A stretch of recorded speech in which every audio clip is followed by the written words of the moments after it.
Bonjour à tous, on se retrouve pour une nouvelle vidéo.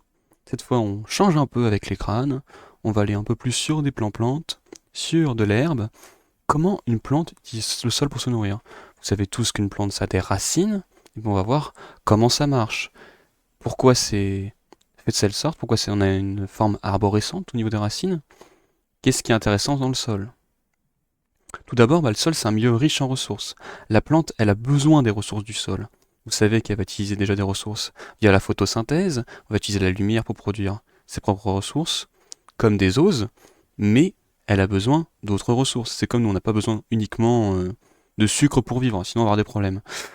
Donc la plante a besoin d'autres ressources. Dans le sol, on a déjà de l'eau, c'est pour ça que vous arrosez vos plantes, pour lui donner de l'eau. L'eau, elle va lui permettre de l'absorber et de faire monter l'équivalent du sang pour nous. Elle a ce qu'on appelle la sève, et c'est l'équivalent du sang, donc c'est un liquide qui va être chargé, qui va permettre de transmettre des choses au niveau de la plante. Donc elle a besoin de l'épuiser, et le plus simple c'est au niveau des racines, et donc elle va être adaptée au niveau de ses racines pour puiser l'eau. On a aussi des ions au niveau du sol, notamment des ions possédant un azote, parce que l'azote c'est assez important pour que la plante puisse se développer, c'est une ressource limitante. Quand vous mettez des engrais dans le sol, en fait vous rajoutez de l'azote pour que la plante elle puisse grandir. Ce qui peut poser des problèmes après, mais ça, je suis moins spécialiste. Et aussi on a des autres ions, potassium, vous avez une pléthore d'ions, mais voilà, donc il y a plein de ressources dans le sol, du coup il faut pouvoir les capter.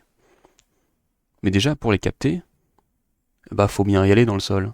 Si la plante, ses racines, elles poussent pas vers le bas, il y a un souci. Et en fait, il y a des gens qui ont fait des expériences. Prenez un petit plantule là, donc un bébé plante, entre guillemets, et donc quand vous le laissez pousser, vous le mettez à l'horizontale. En fait, avec le temps, vous allez voir que le plantule, il va aller vers le bas. En fait, c'est des hormones à l'intérieur de ce plantule qui vont pousser la plante à pousser toujours vers le bas. Peu importe. Donc c'est ce qu'on appelle le gravitropisme. J'en parlerai plus précisément plus tard, mais voilà, c'est ça. Donc ça, c'est déjà un premier aspect pour pouvoir puiser ces ressources qu'on a vues dans le sol. Ensuite, qu'est-ce qu'on a? On a une surface d'échange maximisée. Donc une surface d'échange, c'est dans le long. En gros, c'est la surface où tu peux faire des échanges avec le milieu extérieur. Ici, le sol. Et donc ce sol, on a des ressources qui sont importantes. Donc on va avoir au niveau de la plante des protéines qui vont permettre d'assimiler ce qu'on retrouve dans le sol. Donc d'assimiler l'eau, d'assimiler les nitrates, l'ammonium, d'assimiler le potassium. Et comme ça, pouvoir revenir au niveau de la plante.